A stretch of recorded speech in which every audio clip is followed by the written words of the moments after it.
देखिए सपना है कि नाइटमेयर है। देखिए साइकोलॉजी में जहाँ तक हमने पढ़ा है, हमने सीखा है 15 साल में जो भी, कि हम नॉर्मल और ए नॉर्मल और एबनॉर्मल वो शब्द अब त्याग चुके हैं, बहुत दूर जा चुके हैं उनसे। हम फंक्शनैलिटी डिसफंक्शनैलिटी की बात करते हैं। क्या आपका शरीर, आपकी नींद, आपका खाना, आपके रिलेशनशिप्स फंक्शनल है या डिसफंक्शनल है? आप उन गोल्स को अचीव कर पा रहे हैं जो आपने सेट किए हैं, दूसरों ने नहीं?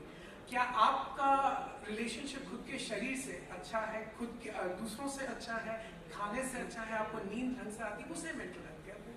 No, this is not totally in my control because am I getting good? Are the people who are around me are pleasant, decent, and not complex and not abnormal? They can also influence me. So this is not an island. My mind, or in that case, under the light of this question, a lot of factors which are not in my control, or in my circumstances are terrible. I am unemployed, which is not such a rarity in India now. So obviously I will be a disturbed person, but the disturbance has caused by external reasons. It has nothing to do with my mind. So how do we decide what disturbance is caused by not so healthy mind, then what turbulence has been caused because of not so healthy circumstances? I think वहां पर फिर बात आ जाती है कि जब आप disturb हैं तो आप किस हद तक कोप कर पा रहे हैं उससे, आपकी खुद की resilience depends on the size of the problem. Right. मुझे लगता है मुझे मेरी डिग्री वापस करनी पड़ेगी। ये फर्क है ना, अगर छोटा सा प्रॉब्लम है आप उसे बहुत बड़ा बना रहे हैं तो गलत बात, और अगर बहुत बड़ा प्रॉब्लम है जैसे आप प्रॉब्लम ही नहीं मान रहे हैं, that is also kind of delusion. तो ये तो प्रॉब्लम का साइड बताएगा ना कि आपको कितना परेशान होना चाहिए या नहीं होना चाहिए। That's true. So अब जब हमने थोड़ा इसकी डेफिनेशन के बारे में बात करी, तो आपके हिसाब से अब सोसाइटल और पॉलिटिकल लेवल पर इसके बारे में बात करना कितना इम्पोर्टेंट है? किस बारे में? मेंटल हेल्थ के बारे में इंडिया में बात करना कितना इम्पोर्टेंट है? हम Why कितनी बात India? All करते over हैं? the world. All over the world. Obviously, what makes you a human being, that is not your kidney or liver or heart or intestine. It is your mind, which makes you different from rest of the animals. So obviously, it's very important. Okay. हम सब अपने दर्द को समझने के लिए कहानियां सुनते और सुनाते हैं। क्या कभी ऐसा हो सकता है कि एक गलत रीजनिंग पे अच्छी राइम लिखकर हम अपनी प्रॉब्लम ज्यादा बढ़ा दें? आपको एक अजीब बात बताऊं कि दुनिया में कोई बड़ा पोएट ऐसा हुआ ही नहीं है जो गलत बातें लिखता हो, वो बड़ा पोएट नहीं बन पाएगा। जो ह्यूमैनिटेरियन है, जो बिलीव करता है लव पे, जस्टिस पे, इक्वालिटी पे, फेयरनेस पे, वही बड़ा पोएट हो। ऐसा दुनिया में कोई पोएट ही नहीं है जो गलत वैल्यूज को ग्लोरीफाई कर रहा है और वो बड़ा पोएट हो, कोई नहीं सकता। जैसे You name one. That's true. I think मेरा सवाल ज्यादा इसके ऊपर था कि जब हम दुखी होते हैं, मान लीजिए जब मैं डिप्रेस्ड हूँ या मैं सैड हूँ, एंग्शियस हूँ, और मैंने एकदम से सैड पोएट्री पढ़ना चालू कर दिया, सैड चीजें देखना चालू कर दिया, तो वो मेरे डिप्रेशन को और बढ़ा सकती है। Yes and no. Yes and no कि वही की सही रीजनिंग है, गलत can be the catharsis also. Correct. बल्कि ज्यादा अपने गम को डिसोन करना अच्छी बात नहीं। It will hit you somewhere else. Right. अगर आजकल क्या है, हमारे पहले जो फिल्में होती थी उसमें कम से कम 1 या 2 सैड सॉन्ग होते थे।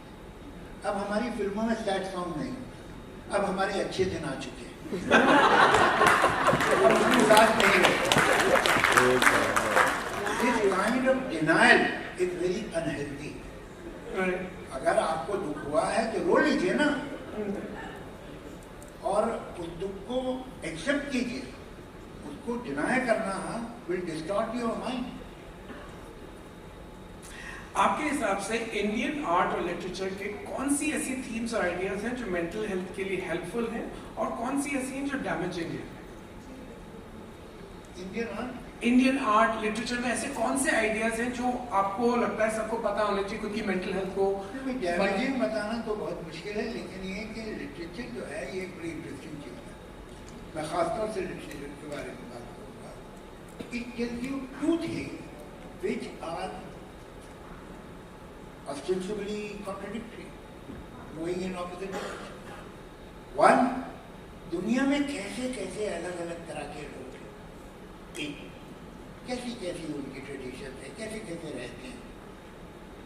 उसी वक्त एक और बात भी लिटरेचर आपको बताता है कि दुनिया में सारे लोग जितने एक जैसे उनके वही दुख हैं, वही सुख है, वही गम। तो इमोशन की जो सरगम है इमोशन की वही। तो हमें अच्छा लिटरेचर जो है वो इम्पैथी हमें पैदा करता है दूसरे इंसानों को, जिन्हें हम शायद जानते भी नहीं, जिनके घरों में हम कभी नहीं गए, जिनकी ज़बान भी हम नहीं समझते, उनसे हमारे दिल में मोहब्बत पैदा होती है और अंडरस्टैंडिंग पैदा होती है और एक क्लोजनेस फीलिंग होती है। That is good literature. Any writing which is on the paper is not literature. Anything which keeps you away और expects you to be move away from rest of the human being is bad writing. That is bad. That cuts you off from the rest of humanity. तो इस पे आपने एक बहुत अच्छी बात करी हुई एम्पैथी पर। आजकल के बॉलीवुड में और पहले भी होता था, ऐसा नहीं कि कुछ आज की प्रॉब्लम है, जहाँ पर हाइपर मैस्कुलिनिटी और वायलेंस को जब इतना ग्लोरीफाई किया जाता है तो इससे मर्दों की मेंटल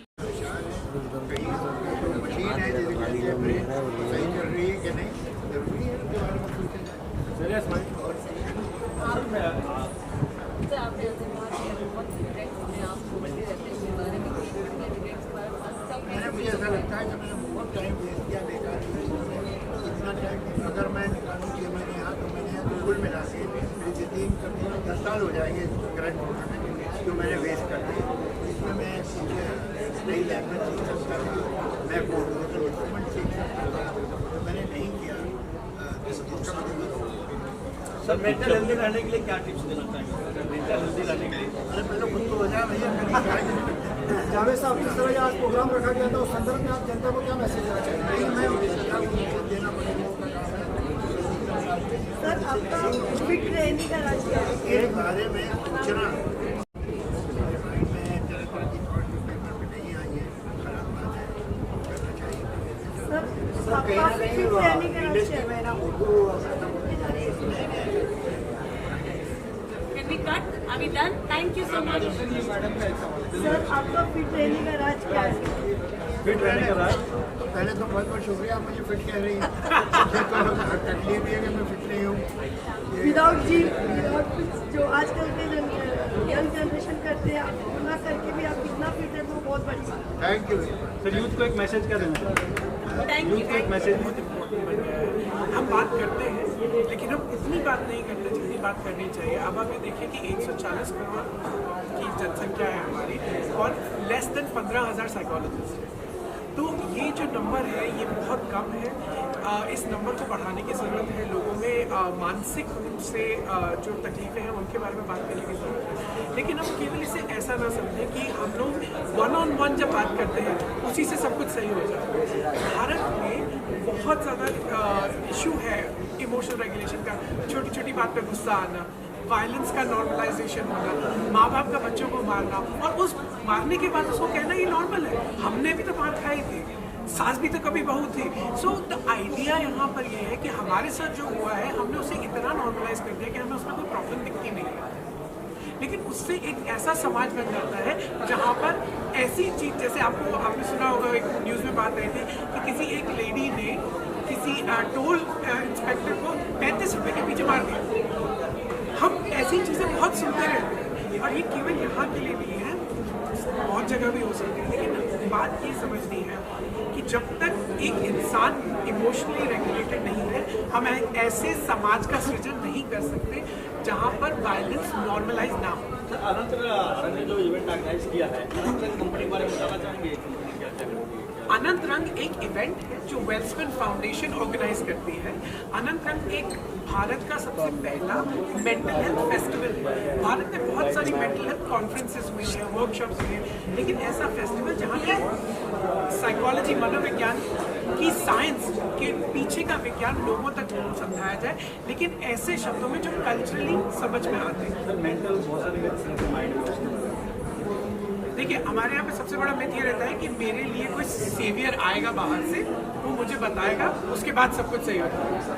नहीं, ये हमेशा एक ड्यूअल रिलेशनशिप होता है कि जहाँ पर मैं क्या सोचता हूँ, समाज क्या अपनाता है, और उसके बारे में फिर एक डायलॉग चालू होता है। ये कभी नहीं हो सकता कि बस मैं जो सोचता हूँ वो सही है या जो समाज सोचता है वो सही है। तो इसका एक डायलॉग होना बहुत ज़रूरी है।